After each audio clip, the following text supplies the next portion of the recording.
I can take a fourth pipe now to wind on 11 windings in this very ancient Roman decorative technique, which is the windings coming down from the top to the bottom.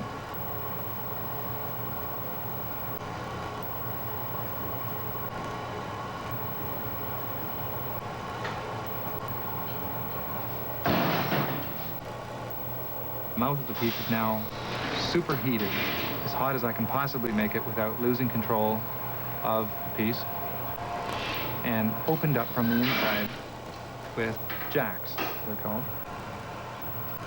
And so the final shape of the piece is now accomplished, and it's now just for the handle to go on and for the mouth to be shaped.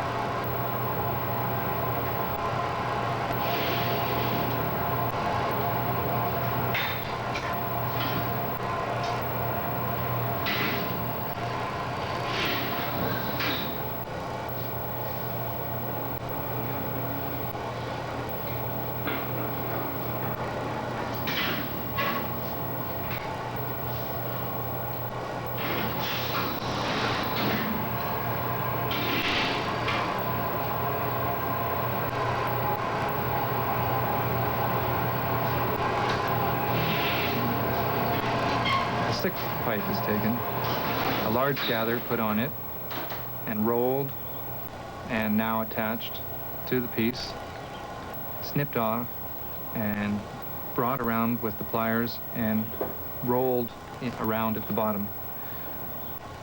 And the piece reheated again at the mouth so that the final shaping can take place where the lip rolls out.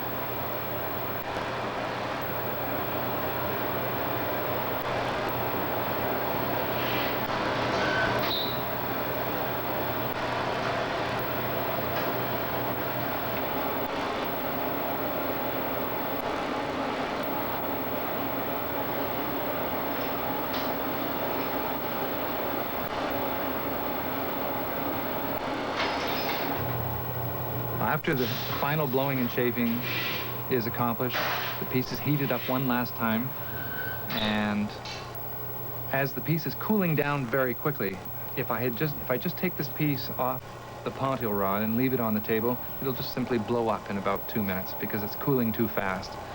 So it has to be placed in a second oven called an annealing oven, or a layer, and it goes through a very slow cooling cycle for 36 hours.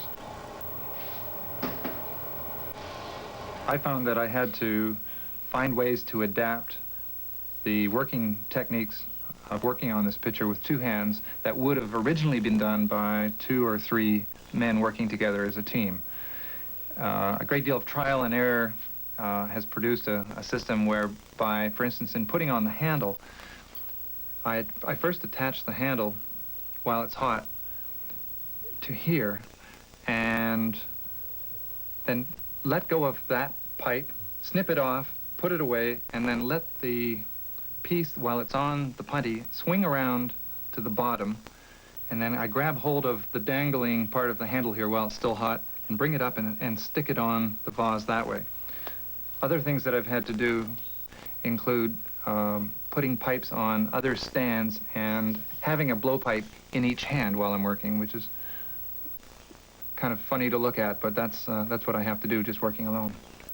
Working on this kind of a project, I've had to be much more methodical and take it a section at a time and keep track of what worked and what didn't work. And each time I go back to this project and to make some more of this reproduction series, to look over my notes and so on. So it's been quite a challenge from that point of view, and yet it's good from a technical point of view in that it does tend to improve one's glassblowing skills. From working on the Bates pitcher, or the Mallorytown pitcher now as it's sometimes called, uh, the, uh, the exactness that I've had to bring in glassblowing skills to reproducing this the same way each time has had an effect on my own work. I've evolved along pretty free-flowing lines as a glassblower and haven't had to make my glassblowing techniques conform to any one shape or design. But now I could certainly do that if I chose to.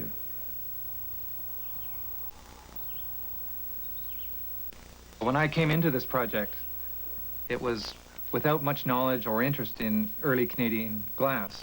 And of course, I did a great deal of research and came out of this project with a huge interest in Canadian glass. Some of the early Canadian pieces are just beautiful and very challenging for a modern glassblower to try and reproduce, especially working alone. Every day is like Christmas because you come out and you open up your annealer and you see what you did yesterday or the day before, and it's either a wonderful present or it isn't.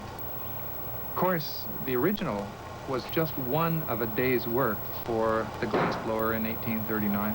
The next one may have been quite different, and I'm sure the glassblower who originally did the Bates pitcher at the museum would be amused to see all this effort going into reproducing one of his day's production, or one of a team's production.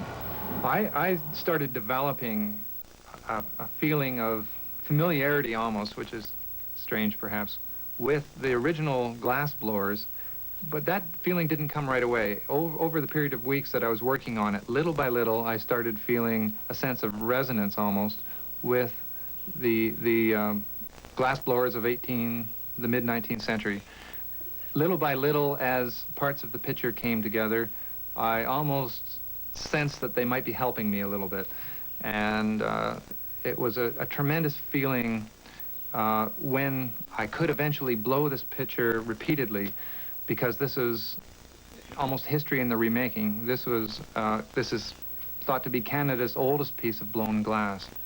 And when it finally looked right, I thought I could sense some smiles on some old-time glass blowers.